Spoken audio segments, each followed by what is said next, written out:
Thanks for tuning in to the Joined Up Writing Podcast, a weekly show about all things writing, including author interviews, hints, tips, and story readings. You can follow us on Twitter at JU Podcast, leave a quick iTunes review, or just tell a friend. Let's get joined up.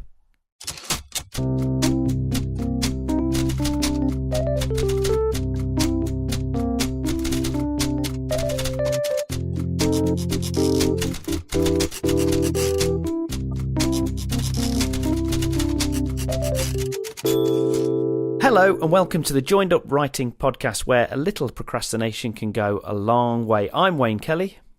And I'm Leah Osborne. And this is episode 49, almost at the half century. And today is another landmark episode for us because we've got our first international guest on in the fanfare. It's the award-winning playwright and writer of one of my current favourite audio dramas, the LifeAfter podcast, which is Mac Rogers. Mac will be joining us all the way from New York. We'll also have time, hopefully, for our new feature, What You're Reading. Before we meet Mac, let's just have a little bit of a catch-up, Leah. So what have you been up to? Have you actually managed to get any writing done pre-Christmas, or has it all been battening down the hatches? Does writing like labels for presents count? Not really. Darn it, because I've spent a lot of time today writing labels for all this booze I've been making, which is nice, but it's like I don't even get to drink it because it's all for other people. So I guess not. I've done some editing, which is quite nice. Yeah, that still counts. What on you? It was I feel really weird every time I say this title, but it's for Suck This Bitch, and that 5,000 word sample I was supposed to be finishing off is now done and sent off. And now I need to finish the draft. I think I've got about 20,000 words left to go. Oh, that's good. And then it'll be done. Yeah, I'm feeling quite proud. Yeah, you should do. That's good. And you're getting all your plans in place for later on next year or whatever. Well, I've actually made a very organised spreadsheet of everything I want to do for both of my pen names and how often I need to do it to achieve my goals. And I'm like, okay, I did this last year and it was a complete mess, so let's see what happens this time round. You've got time. I haven't done. I've done a bit of editing on a short story that I want to get out. I want to get subbed ideally before Christmas. But other than that, not a lot of stuff. It's all been pretty much pre-Christmas stuff and podcast stuff. So plenty to do and get sorted out. But I think we're all kind of switching into holiday mode, unfortunately. There's too many alcoholic drinks and chocolate and things around. I think that's what the problem is, to be honest. Excuses. I know. They are excuses as well. Okay, well, without much further ado, we'll have a quick. I think we'll move things around a little bit this week, and we'll move our tweets of the week to a little bit earlier in the show. So I've only got one this week, but it is a good one that I saw. That was tips on self-editing, which a lot of people do struggle with. It's fine if you can send it off to an editor or whatever, but before you get to that point, you often need to do some things. And a lot of these tips are kind of things that you'll have seen before that you might know about, things like reading it out loud and all those kind of things. But there were some bits and pieces which I don't necessarily completely agree with, but things you can try.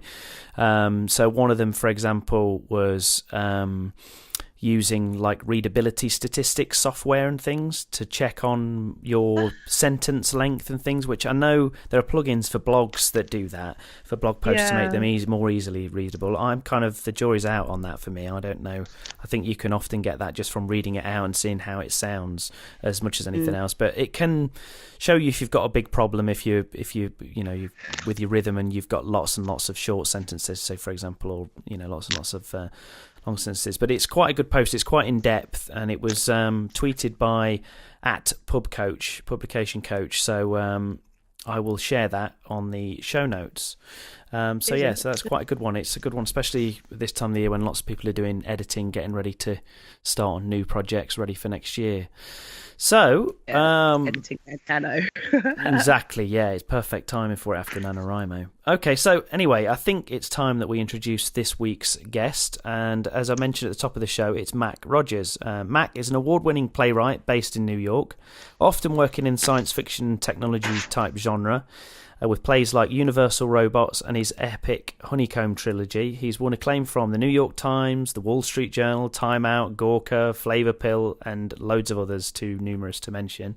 As a professional writer, Mac has contributed columns to Slate.com and New York Magazine's Vulture site, as well as writing content for global brands in his role as a copywriter producer for StellarEngine. And as if that wasn't enough, he's now making waves in the podcast world, first with The Message, and now with his latest audio drama, and it's my kind of latest podcast binge, LifeAfter. It's amazing that he's found any time to actually join us on the show. But Mac, welcome to Joined Up Writing. Thank you guys very much for having me on. No problem. So tell us a little bit, first of all, about how you actually got into writing, why you wanted to get into writing, and sort of how you ended up, because your predominant medium of choice is playwriting. So tell us a little bit about that. Well, I got into theater stuff very young because it was actually something my parents noticed when they were teaching me to read, was that I had a little bit of a problem. They would read a children's book to me, and then the idea was that, like, having read it to me a couple of times, I would read pages back to them. But they would notice that when I read pages back to them, I wasn't actually looking at the pages, because I would memorize what they said from them saying it out loud, and said back what I memorized, but which was, okay, sure, that's cool, but that's not really helping me learn how to read, which is obviously a pretty important life skill. But it did give my parents the idea that maybe that I would enjoy getting involved in theater, because it was clear that I picked up things fast in terms of memorization. I started writing science fiction short stories for myself. I discovered Doctor Who very young on a PBS station when I was a little kid, and I got completely obsessed with it. So I started writing these science fiction short stories that were theoretically, Mac Rogers originals, but were obviously bald-faced ripoffs of whatever Doctor Who episode And so I was doing some writing and I was doing some acting, and I think what eventually happened was there was a merge between those interests where, and I think this is how it works for lots of writers. You guys may have some elements of this that you've noticed as well, where one of the biggest drives to write, I've discovered, is when you don't think you see the thing you wish existed. Because I'm very happy to just be someone who kicks back and consumes entertainment. Laziness is my sort of like standard setting. And so if I looked out into the world and I saw every single kind of story that I enjoy being already told, it might be pretty hard to motivate myself to. But I think I got into it because I was like, oh, I have these ideas for plays and I don't see them anywhere. They don't seem to already exist. They're not going to exist if I don't do something about it. So I got into writing plays. Because, I knew people I could put them on with from, through the acting and stuff like that. And particularly as I got into college, and there was sort of a student-run theater where you could put up anything you wanted. It was sort of a great atmosphere. It was like for a young guy to kind of go wild and write all kinds of crazy stuff. And by the end of college, I was totally locked in with writing theater. I'd written several. I'd written several of the most outlandish plays I could possibly think of, and discovered that some people might still like them anyway. And so shortly after college, I moved to New York and continued writing plays there. Well, that's what I found interesting about. I mean, I haven't been lucky enough, unfortunately, to see any of your plays, being a few thousand miles away. But that's what I found interesting, because you don't. I hadn't, to be honest, I hadn't really thought about it before, but you don't really see a lot of science fiction or technology-based plays. There just aren't that many. I suppose a lot of it comes down to practicalities, thinking about how you stage something or what elements you can and can't show, and that really struck me. So like you say, there must be a bit of a gap in the market there. Well, it was something I knew, like right after I moved to New York, and started writing plays there. I was attempting to continue to write the sorts of plays that I was writing in college, which were really, really long, really ultra personal plays, almost exhibitionist in how personal they were, without sort of the understanding that. Very, very sort of turgid autobiographical stuff. With that sort of the understanding, it's a sad thing to understand, but it's an important thing to understand, which is that my life is incredibly interesting to me, but it's not necessarily that interesting to anyone else. There definitely are people who have lived very interesting lives in this world. Yeah. I am not one of them. I don't think that my wife would find an autobiography of me be very interesting. Whereas I find my life completely fascinating. But I was sort of stuck in this thing where I did a few of these plays in college, and there's sort of a nicer cushion for you with how a college audience reacts to something you write. You get to New York, or you get to some any sort of cultural center where there's like a lot of plays going up.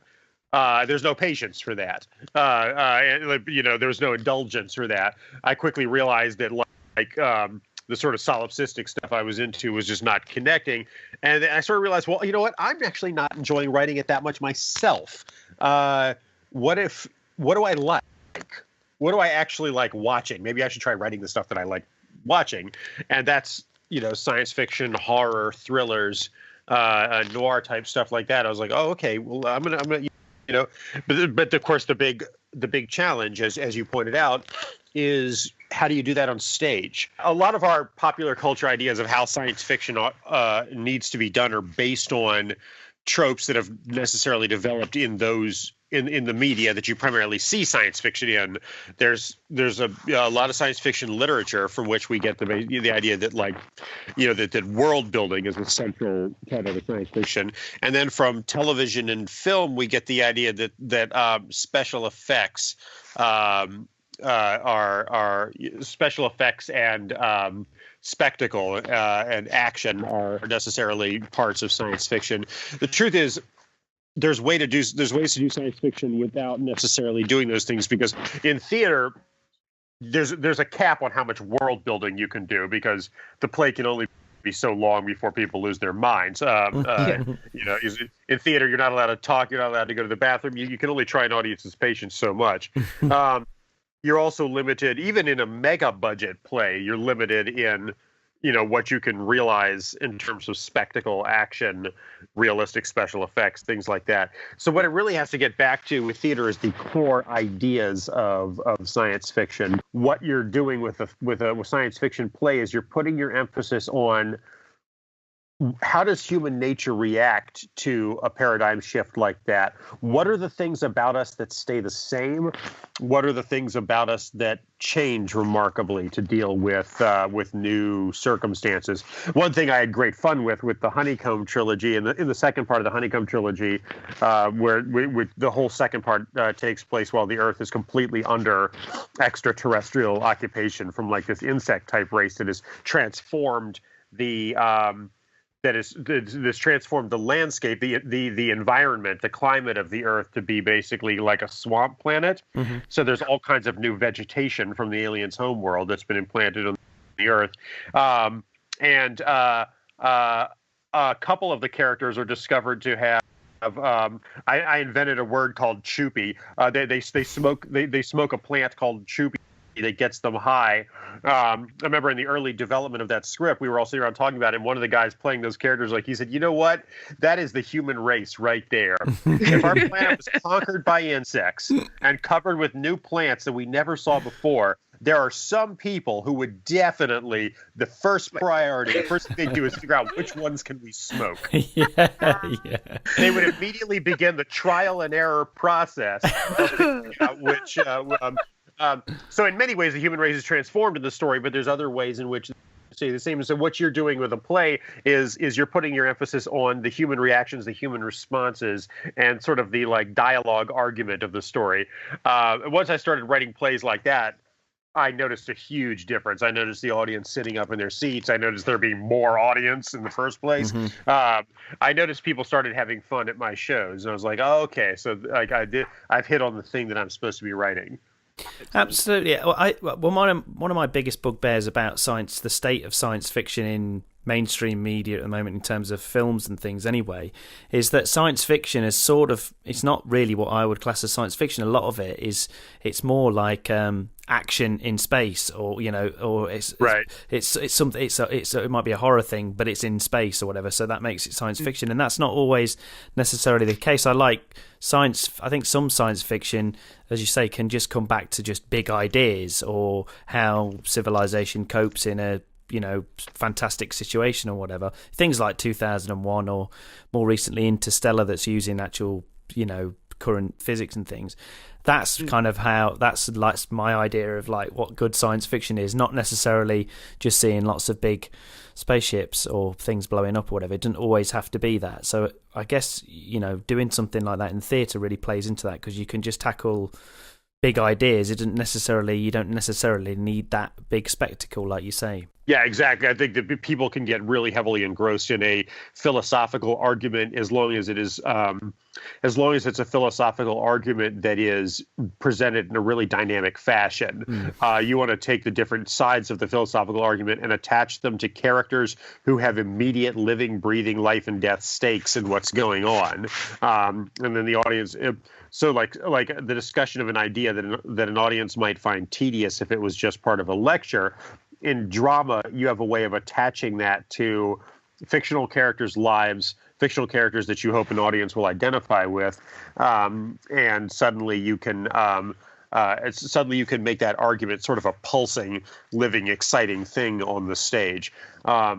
And so I've been spending a number of years sort of refining that, trying to get better and better at doing that, and sort of trying to fight for science fiction to have a respectable place in theater, which is slowly starting to happen, which is not necessarily my habitation place. I'm sort of more in the down and dirty part of the world, and partly because the science fiction plays I write aren't respectable ones; they're insects taking over the world. So. Well, that's perfectly respectable as far as I'm concerned. I was going to say, most of my writing is just blowing shit up, so it's definitely respectable compared to that.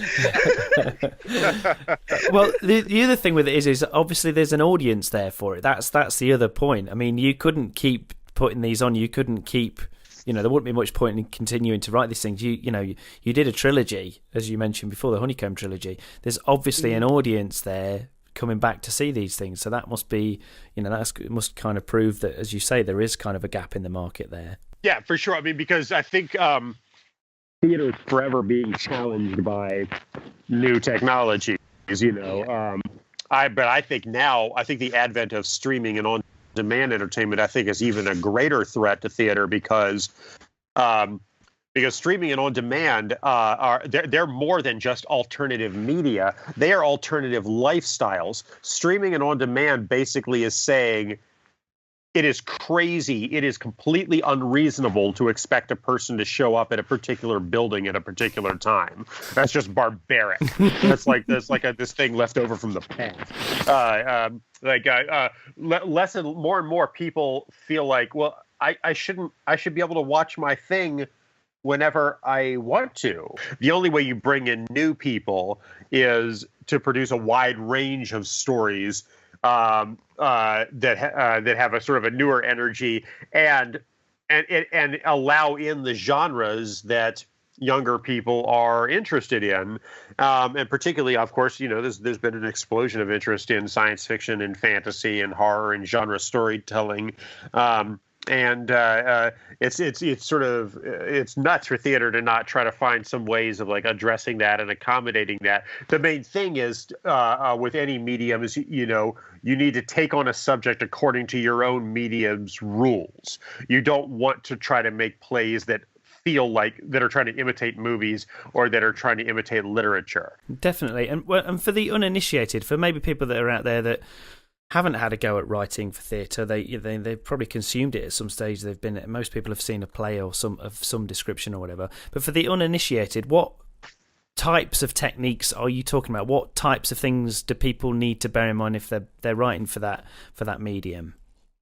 Well, I think one thing we get very used to with film and television is the short scene.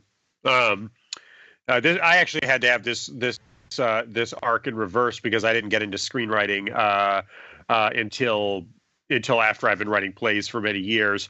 I remember turning in a script, and the company that had hired me to write it, the guy who was working with me, he said, "Mac, this scene is 11 pages long. When was the last time you saw characters have a conversation for 11 minutes in a film or a television show, other than, I guess, Mad Men was movie." But I think, in terms of approaching theater, I think with television and film, we learn a style of storytelling that's all about the cut. Yeah. You see a character say a couple of things, and then whatever they cut to next reflects on those couple of things they just said. The contrast between, okay, they said two sentences, and then we cut to them, like, you have two characters going, "We definitely shouldn't go to the McDonald's." "No, we definitely shouldn't go to the McDonald's." Cut to the two of them walking through the McDonald's door. Yeah. That's cinematic storytelling. And I think for people who mostly consume their storytelling in that way, that comes to seem in your mind how storytelling ought to work. I think in theater, one thing you really have to master is the long conversation where tension gradually builds throughout. It doesn't necessarily mean two characters. It could be 5, 6 characters. The third play in the Honeycomb Trilogy was 2 real-time scenes. Each act was a real-time, uninterrupted scene where a bunch of characters are gathered in a room having to make a really momentous decision. And Act 2, I basically had 9 people on stage. They had to make a huge decision that was going to define the future for 2 different races, 2 different sentient species. And I essentially started having to keep a little chart next to the keyboard. Okay, who hasn't talked in a while? Because you've got all these people on stage, and you need to make sure they all have a reason to be there. Nothing is as distracting as having a large cast on stage and some people hanging around for no clear reason. You stop looking at the people who are mainly talking. You start looking at that person in the corner going, "Why are they still here?" You need to make sure everyone on stage is fighting for their agenda. Everyone on stage has got a thing they're trying to make happen. And if for some reason they're silenced for a few pages, you need to make sure that there's a reason that they're silenced for a few pages. But taking on that challenge of the slow build of tension over the course of a conversation, I think that is an example of what you asked about of a technique that somebody coming from film or television would sort of need to master coming into theater. Someone coming from literature, I think, it's not exactly the opposite, but it's almost the opposite. It's almost a thing of in literature, it can be thrilling to have conversations that are purely about ideas or purely about setting the scene, setting the world building. Whereas those kinds of conversations very often will fall flat in theater, because in theater things come alive when they're highly motivated, which does mean that it kind of messes up. It puts a cap on how much world building you can have. World building's still important in theater, but you can't have nearly as much of it because you need everything the characters say to come from a point of extreme motivation. And so very often when you have a couple of characters who both live in the same world talking to each other about the features of their world, that falls flat because you don't understand why they're doing it. You basically need your characters to walk on stage with a big thing they're trying to do, and you need to have one, and you need all of your characters to have a thing they're trying to do that doesn't agree with the thing the other one's trying to do.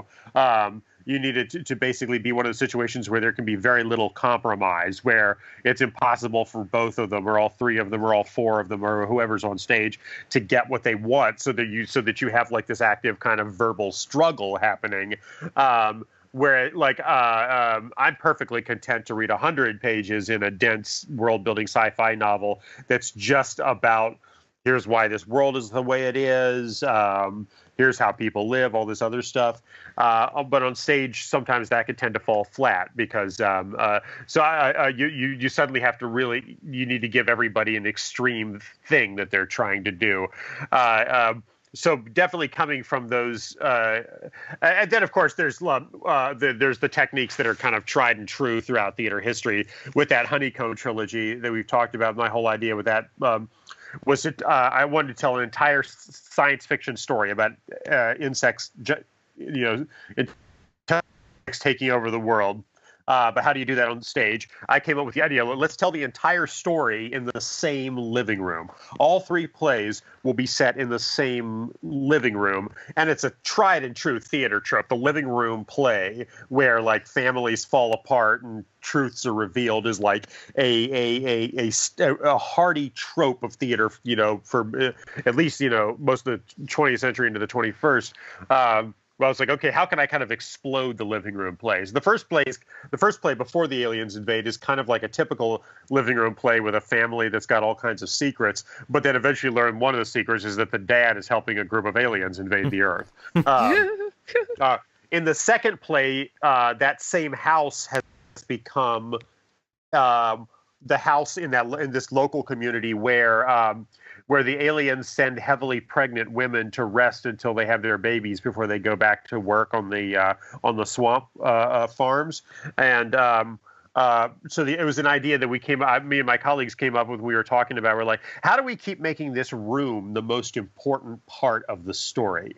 It's like, okay, well, this room's got to change what it is in each of the plays.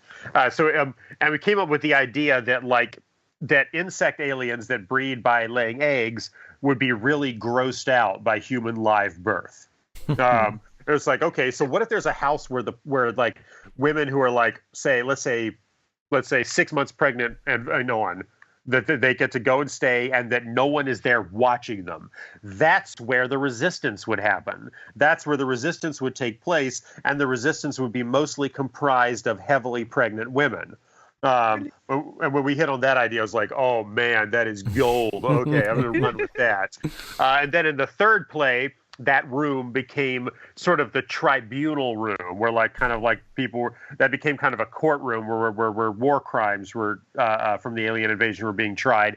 So that's another thing too, is like theater. It's really hard to change your sets and keep, once you have one set up and then you have the lights go down, you have to move a bunch of things off, move a bunch of things on to create a new set. That can be cumbersome. If you can find a way to keep bringing people back into the same space, that really saves time. It makes things move faster. But the challenge is you have to give them a good reason for being there. That's another theater technique. And so a big part of the effort that went into writing the Honeycomb Trilogy was, how can we make this room keep changing into the most important place to be, so it makes sense that people would come into this room? So that's a couple of the techniques, I think, that I would say in answer to your question. Yeah, it's like a lot of writing. It's kind of problem solving. It's kind of workshopping it, I suppose. And I suppose with theatre, there's even more of that, because I should imagine there's the whole process when you write your initial script, and then I suppose it goes through another whole lot of workshopping when you actually try to put the thing on stage. You actually try to stage it, because I presume there's problems that you didn't foresee, or there's technical issues, or how does that kind of work? Well, and this actually is an interesting thing to where, like, like I said, I've written very little fiction in my life, and I've hit a point where I almost don't know if I could write fiction now, because I have become very dependent on a process that is enormously collaborative, not just collaborative with, say, an editor or with a couple of trusted readers, colleagues, but with like a huge number of people. So that that used to be very threatening to me when I was younger. I really wanted to be sort of the auteur of my plays. Mm-hmm. I really wanted, like, I'm going to go into my room, I'm going to be a genius, I'm going to write it all down, it's going to be awesome and infallible, and you all are going to implement it. That doesn't work. I mean, the problem is you can't actually decide to be a genius. You either just have to be one or not. If you're not one, then you need a little bit of help from your friends. And so, like, what I discovered with theater is the more that I have allowed the collaborative process in, the better a job I do as a writer. And it's not even a question of like having readings and getting talkbacks. In theater, you're constantly sort of having readings and getting talkbacks because you're already working with a large group of people. Even to put plays on at the low budget level that I put them on involves at least like 25, 30, 35 people who are being involved. One thing you notice right away when you do readings, when you're developing scenes, is like you watch for the lines the actors cannot figure out how the hell to say. You watch for the lines where like the actors sometimes can't get the words out of their mouth. Sometimes it's just a question of like you made the wording too difficult to handle or whatever. But sometimes the line is really inauthentic. Sometimes the line really doesn't flow naturally with the character's emotional arc, and you can always spot it because something weird happens to the actor. So that's one form of feedback. Another one is actors will simply tell you this line doesn't feel right to me, and you have a conversation about that.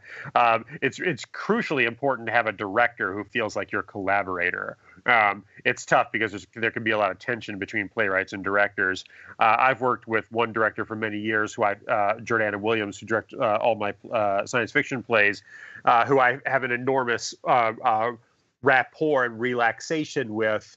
We both know each other. We trust each other. So when she comes at me and says, this part doesn't work, I know it's not a power grab. I know she's not trying to undermine me or assert her authority as a director. I know that she genuinely thinks that part doesn't work, and she's all about, she wants the best show possible, just like I do. And so I get a little grumbly and I go back and say, nobody understands me. And then I look at it, she's right, that doesn't work.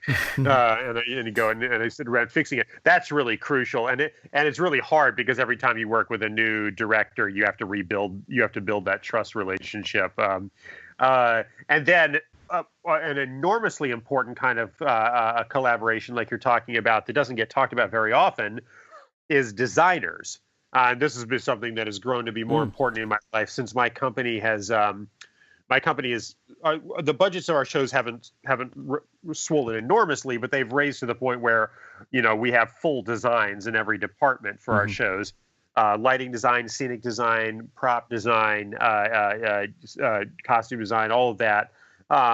And I've discovered that my playwriting has been enormously enriched by having conversations with those people.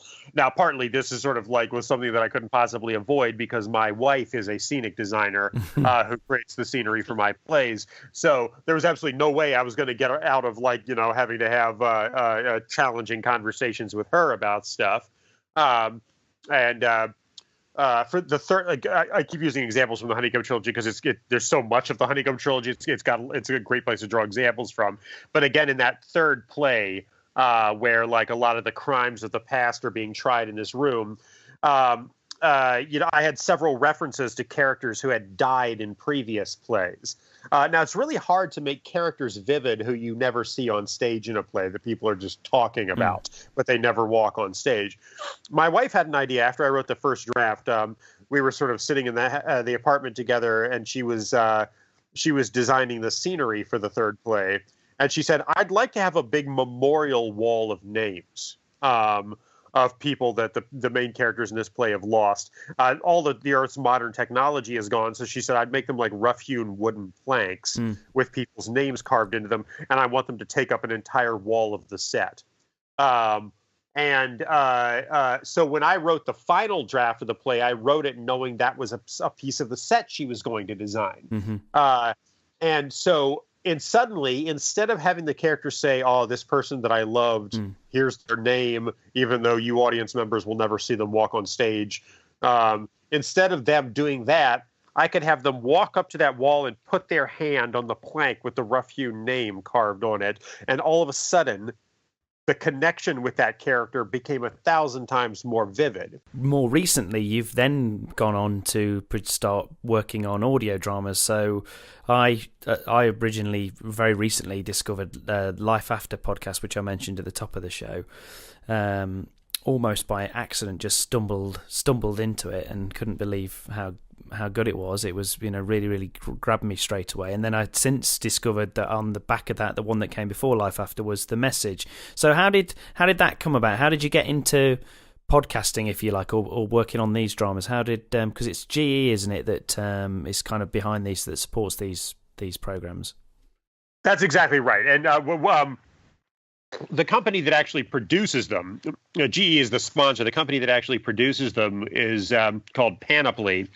Panoply is an offshoot of the Slate website, who I had written some articles for. So the editor knows me. One of the editors knows me, going all the way back to college.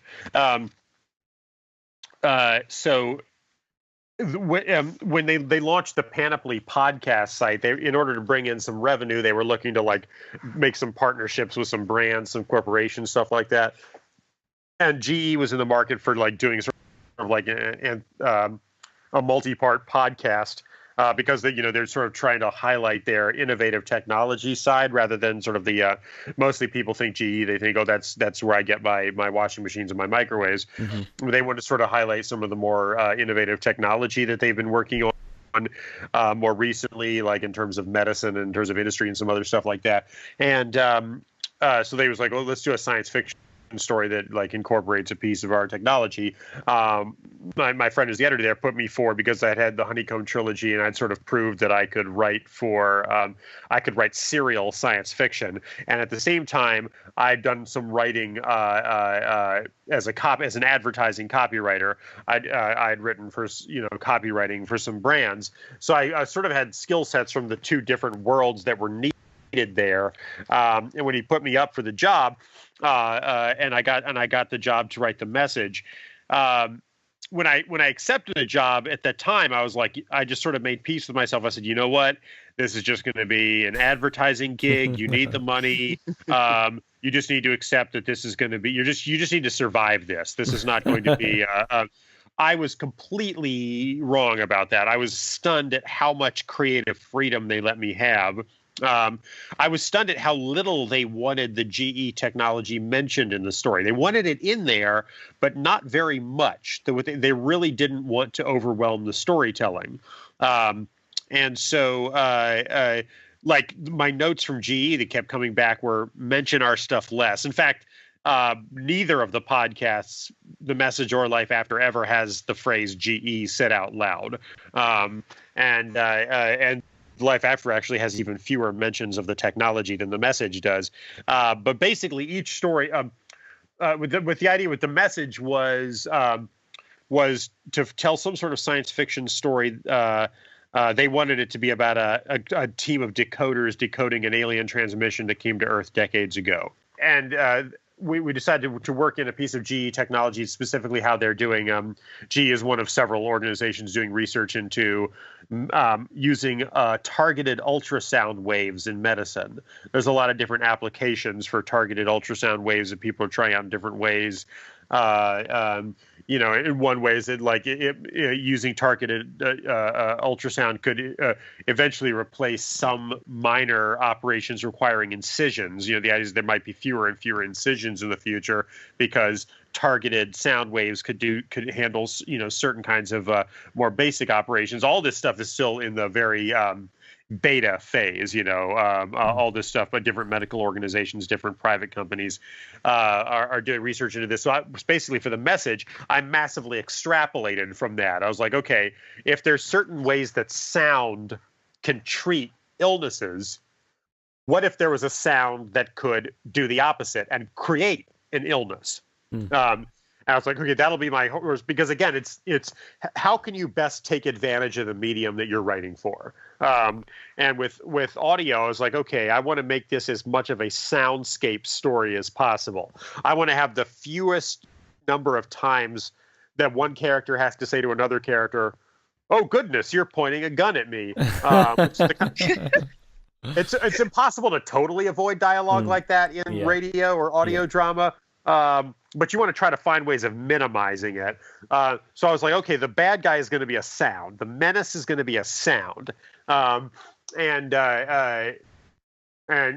so I had this idea that this message would actually like sort of create this this breathing illness in characters. They wanted it. The Panoply people wanted it to sound like a nonfiction podcast. They said, I don't know if you guys know the podcast Serial. That's one of the more popular ones. Yeah. With what they basically said, we want Serial with aliens. So I worked very hard to sort of imitate that kind of Sarah Koenig voice. And the whole thing is told from, the point of view of this podcaster, Nikki Tomlin. The one adjustment I made was to make her more of a beginning podcaster instead of a seasoned journalist like Sarah Koenig. But with this new one, with LifeAfter, we all decided to take another step forward to basically say, all right, let's treat the message like kind of a gateway drug, and now let's see if people will actually, Americans, I know it's pretty standard in the UK, what will Americans accept a straightforward radio drama with that doesn't pretend to be a podcast? Because there are a number of popular fiction podcasts in the US that have that faux podcast feel to them. The question is, will people accept will they accept downloading a podcast that's just an audio drama, an audio play that just, that doesn't have any kind of lead in from, like a podcast host or whatever. Now, LifeAfter does have a narrator, which helped enormously. At some point, I'd like to try to write a radio drama without a narrator. But I think for someone who's less experienced like me, having the main character of Ross jump in with some narrations helped me to avoid some of that dialogue I was talking about. Like, look, that car is red, says one character to another character who's also looking at the car. I completely agree, because I think that is really, really difficult to do. But what was really refreshing to me when I started listening to that, I agree, I think the narration thing really works, and it definitely does help.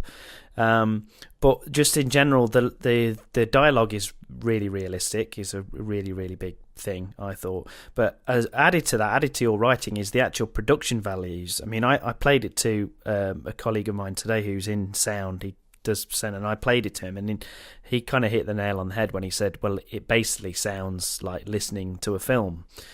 It sounds like you're just listening to the audio film, and that's exactly right, because you can tell that the time's been taken in the recording of it. And I for my part of my day job, I work in sound. I'm a sound recorder, so I can tell the way that it's been recorded and stuff. It's really, really good, and it massively adds to the realism of it. And you add that in, obviously you've got a top-notch cast, and then your dialogue as well factored into it. It works really, really well. Yeah, congrats on that. I think it's excellent. So bearing in mind, because before the message, had you done anything with audio, like an audio drama type thing before? Had you done anything at college, or you worked on any radio dramas? Not at all. Not before the message. As with many things in my life, the gateway was Doctor Who. I discovered a few years ago that there's a company in the UK called Big Finish that regularly releases audio adventures with actors who used to play the Doctor on Doctor Who many years ago. That's right. Yeah. They couldn't credibly play it anymore. They don't look the same, but their voices sound reasonably the same. And they have these adventures. And so as like a big fan, I started collecting those audios and listening to them.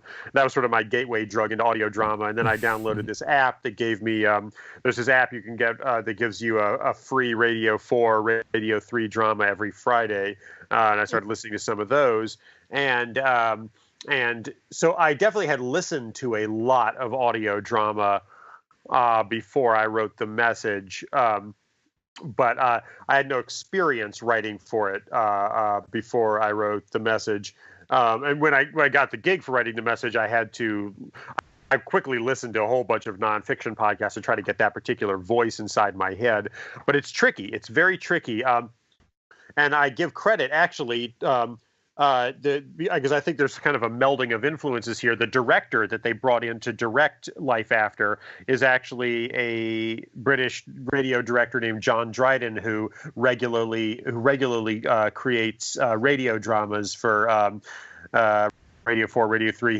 He recently had, I guess, a pretty successful, widely listened to one called Tuman Bay that was on I think it was on Radio 4. And he came. They brought him over to New York to direct this, and so he worked with me a lot on the development of the script. And as I said before, it's that thing with a writer and a director; they have to forge that trust relationship. But I learned an extraordinary amount from him about writing good audio. One thing he kept saying to me was, he's like explaining to me, one thing you have to be careful about is having too many scenes set in similar rooms. You can't. Listeners can't see the rooms, but different rooms have different room tone, have a different kind of like auditory landscape to them. The nature of Life After, specifically because so much of it plays out in an office setting. Mm-hmm. I specifically wrote it that way because I knew they'd have easy access to offices to record in. But John kept saying, he said, no, you've got to mix it up. You've got to have the characters go outside. You've got to have them go into other kinds of buildings that sound totally different. Mm-hmm. You need to give people's ears some variety to listen to. Another thing he said was he really wanted me to write transitional scenes. My tendency was, okay, as soon as the scene is finished in this room, and then let's cut straight to Ross's apartment. And he kept saying, no, you need to write Ross going up the stairs and letting himself in through the door. I was like, what? That's great. Why would we? Nobody wants to watch a guy. Yeah. And maybe in a film you wouldn't have him do that. Yeah. But there's something that kind of gives the audience the bridge to the new setting. I felt like I got this massive crash course because he's been producing and writing and directing radio drama for about 20 years or more.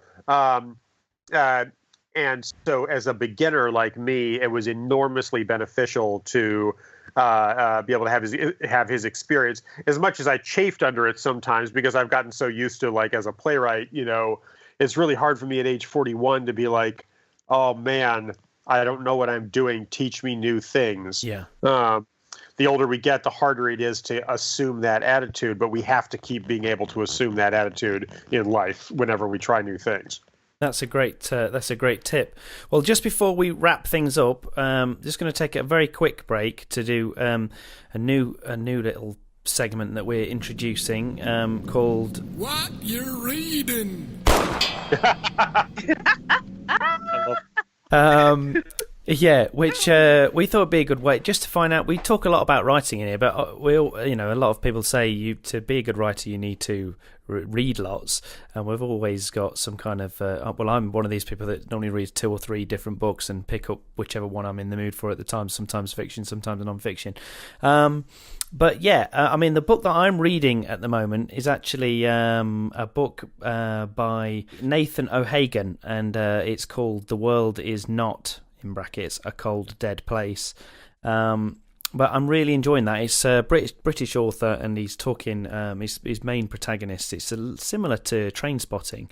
It's told in the first person, and this guy's got lots of mental health issues, like OCD and various other lots of antisocial behaviour issues and different bits and pieces. So on the face of it, it sounds very, very serious and kind of morose, but it's actually very, very funny, and he makes this character really, really sympathetic.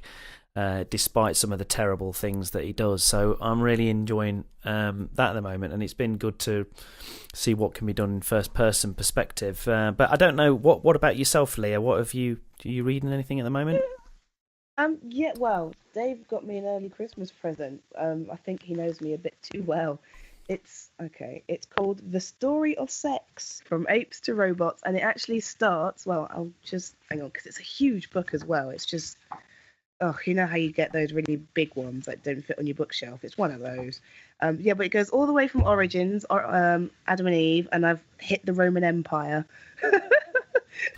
Adam and Eve, so it's factual. It's based on... based on fact. No, it talks about legends and, the stories that people have about creation.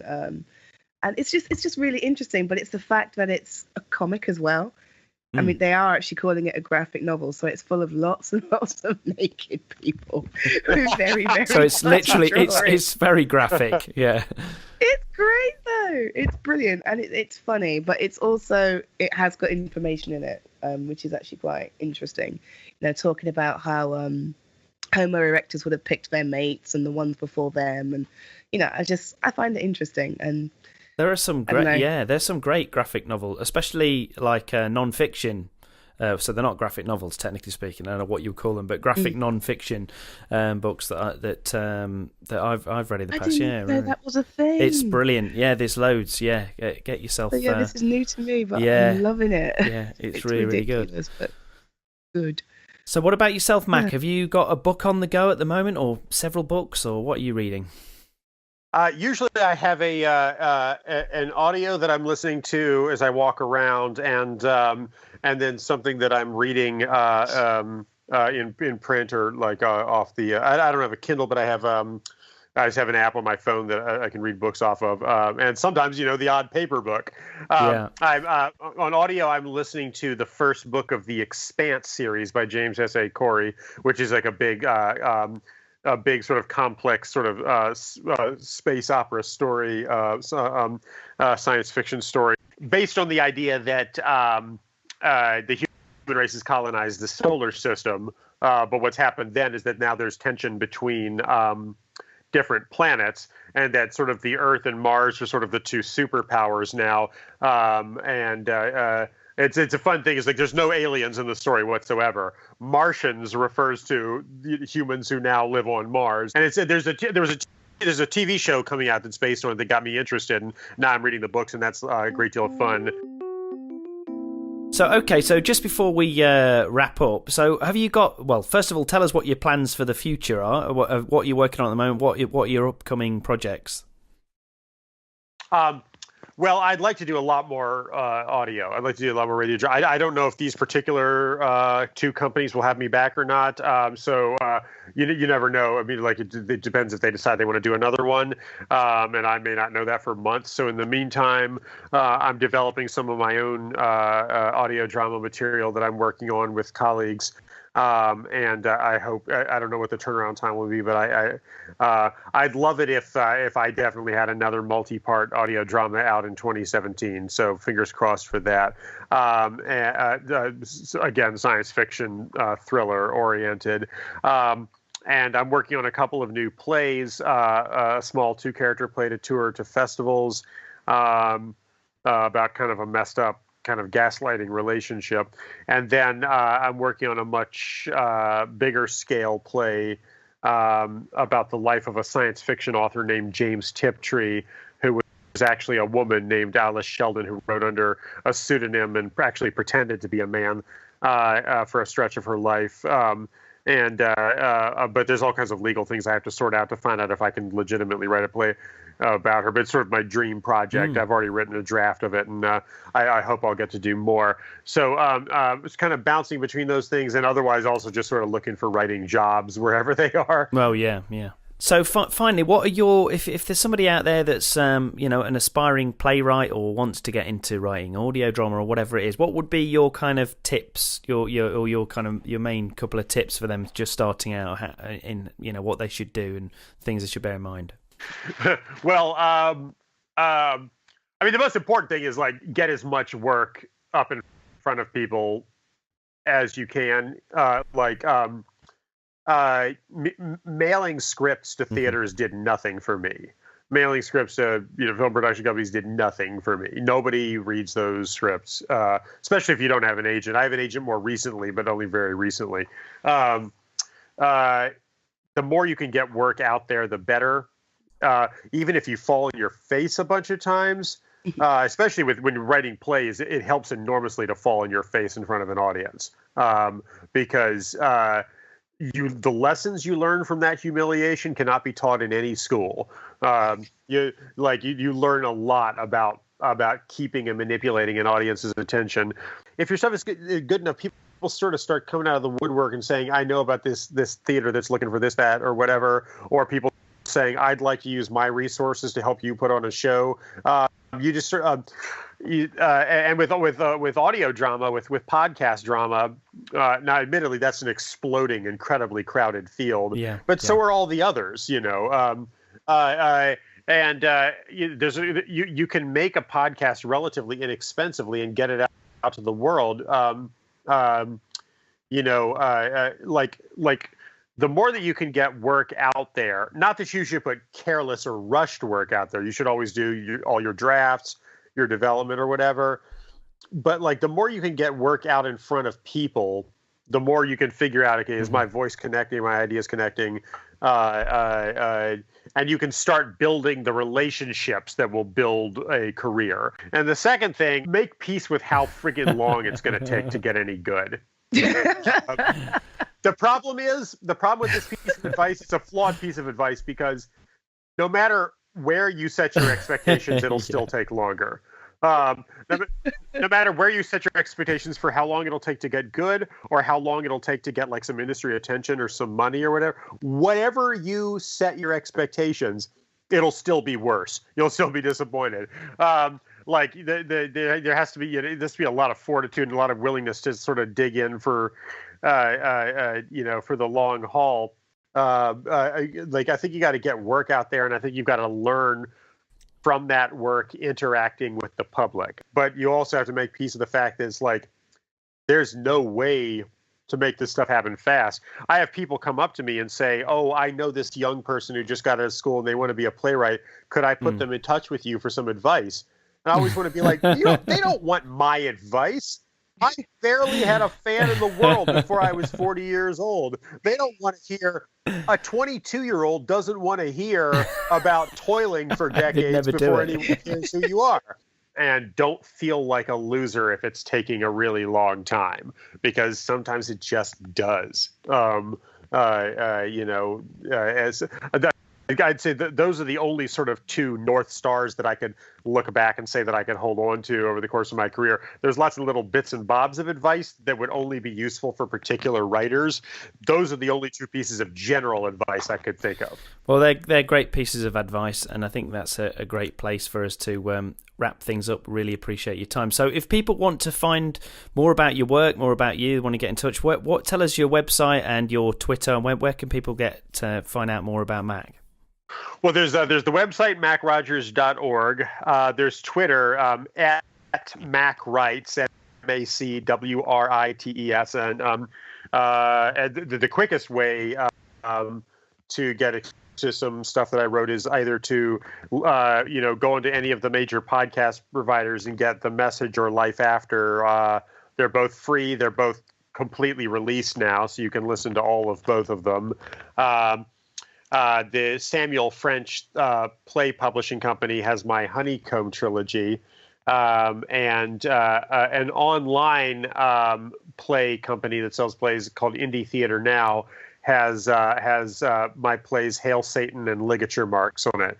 So those are the fastest ways to track down work of mine, and I'll keep the website and the Twitter updated about future things that I'm doing, and I'll definitely make a lot of noise about it. But this has been a great conversation. I'm really grateful to you guys for having me on the show. No, thank you. It's been great. I'll make sure I put all that in the show notes anyway. So that pretty much wraps up. That pretty much wraps up this week's show. We're getting, as I said before, we're getting back up to speed with our TMTs, our 2-minute tips. So we're bringing those out as often as we can, and there'll be more of those in the new year as well. We'd want to hear what everyone else wants to hear on the show, which guests you would like us to get on there, which topics you would like to cover. Have you got a question that you maybe want us to answer or get an expert in to talk about? And the biggest favour that listeners can do for us is to share with at least one of your friends. Make sure you subscribe on either iTunes, Stitcher, or wherever else you can find your podcasts or you get your podcasts. You can find us on Twitter at JU Podcast. You can find us on Facebook, Joined Up Writing Podcast, or on the web, joinedupwriting.co.uk. I'm on Twitter, which is Mr. Kelly2U, and Leah, you're on Twitter. Occasionally, yep, it's Ileandra X Raven. Okay, so that wraps up today's show, and thanks to Mac Rogers for being our first international guest. I know we had a few connection issues, but then again, it is quite a long way. So thanks for listening to the Joined Up Writing Podcast. Let's get joined up. I'm Wayne Kelly. And I'm Leah Osborne. Happy writing, and see you next time. Bye, folks. Don't forget to subscribe on iTunes, follow on Twitter at JU Podcast, and go to joinedupwriting.co.uk. Let's get joined up!